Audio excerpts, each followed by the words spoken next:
friendly competition, a desire to win, enthusiasm that knows no bounds. That's the spirit of young America.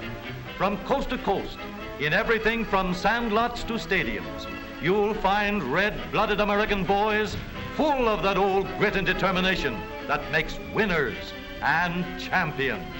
And when the shouting and the laughter of the sandlot grows dim, there's a reason. It's because the great American boy is hard at work, inventing, creating, building something.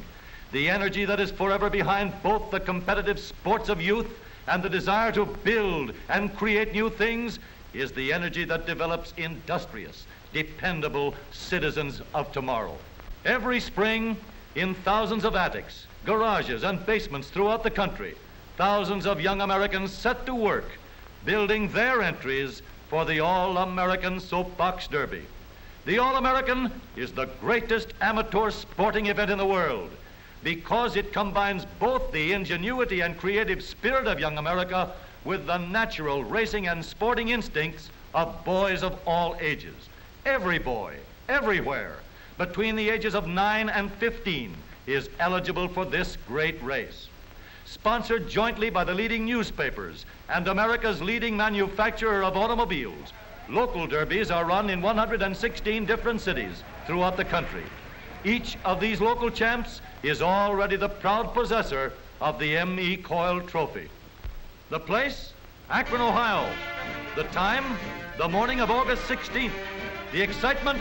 The 1936 All-American and International Soapbox Derby Finals.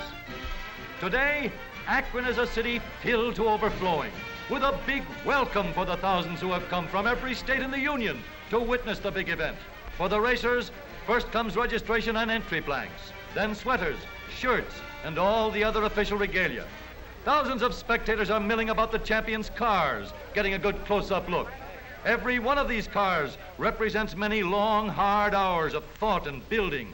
In every one can be seen the inventive and creative ingenuity of our American boys. Each entry gets his car weighed in, and an official sticker shows that the car has been checked by the technical committee and complies with all the rules. The medals and trophy awards and other prizes, too, share the limelight. There are 249 of them in all. And here are 116 All-American boys that have won their local derbies and have come to Akron to compete for the coveted title, All-American Soapbox Derby Champion for 1936. A few of the champions are taking time out for a sightseeing tour of the city, but most of them are going direct to the excited to think of anything but the big race. The thousands of spectators begin to fill the grandstand and line the sides of Soapbox Derby downs.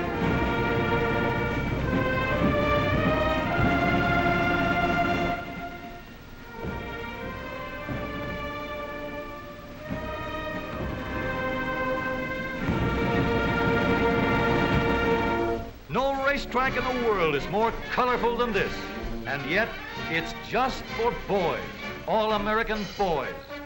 At the top of the hill are the racing pits, where the cars are given the final going over for the big race. Here they are, all set for the first heat.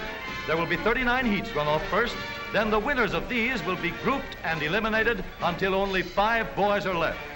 The technical committee stands ready on the bridge. Here they go. Look at those cars travel. It's going to be close. Here's the finish. What a race, but that's only the beginning. From now on, they're going to follow one ride after the other. Maybe you'd like a ride down the track. All right, let's go.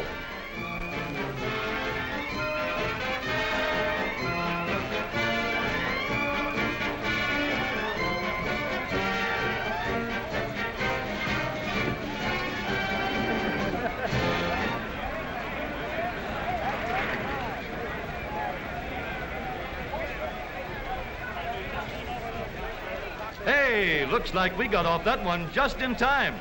Guess we'd better stick to the sidelines.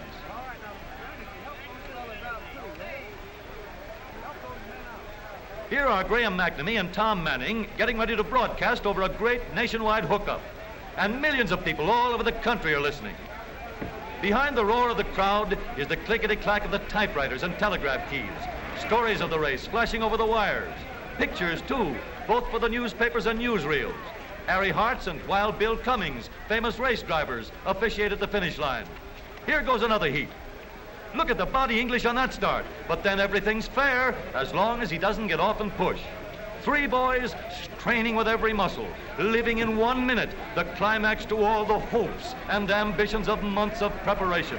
What a story there is behind every boy and his racer.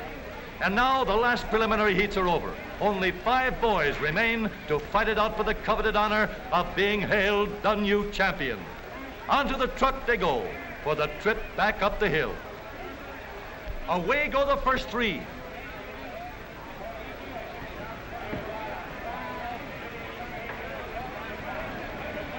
Herbert Minch of St. Louis is the winner. And back at the starting point, the other 2 boys get underway. Harold Hansen of White Plains, New York is the other winner. Back at the starting line, Herbert and Harold are ready for the flag. One will be the new All-American Soapbox Derby champion. There they go.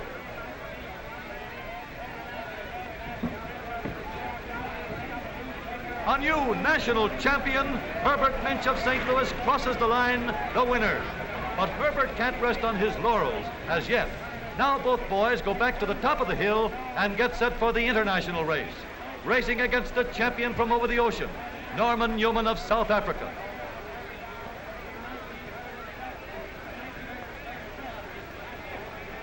They're off.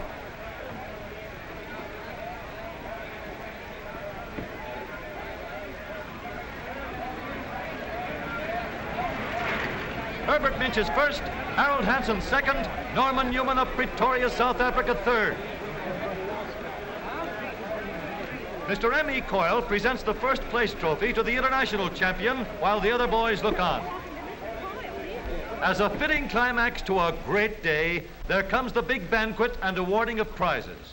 Here, every boy's a winner, for every driver in the All-American race gets his racing diploma, and among other prizes, a beautiful wristwatch with the Derby emblem embossed on the dial, a constant reminder of this great day in Akron. But the high spot of the banquet is the awarding of the prizes, medals, and trophies to the All-American and international winners. And to you, Herbert Minch, Jr. of St. Louis, it is my pleasure to present to you the first award in the All-American Soapbox Derby, a 4-year scholarship in any state university that you might select. And now to Harold Hansen of White Plains, New York.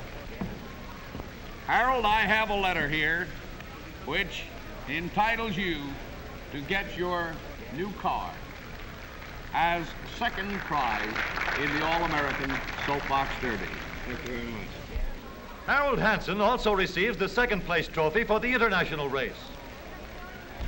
And to you, Robert Richards of Lima, Ohio, as a third award in the All-American Soapbox Derby, I hand you here a letter in which it entitles you to take, or to receive, rather, a standard coach of any color or description. John Tabor of Pittsburgh, Pennsylvania, is awarded the Charles F. Kettering Trophy for the best design car.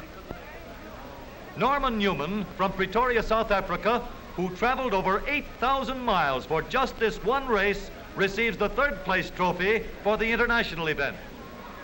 But even now, the other boys are working out plans for that 1937 entry. Perhaps a complete change in design, maybe more complete streamlining, or any of many other things a boy's mind can develop. It's a problem, all right, but all American boys, these boys of ours, are just the boys to solve it. The American boy will be hard at work from now until the starting gun is fired in 37. And he'll be in there fighting for all he's worth, fighting with that same old spirit that is building the Americans of tomorrow.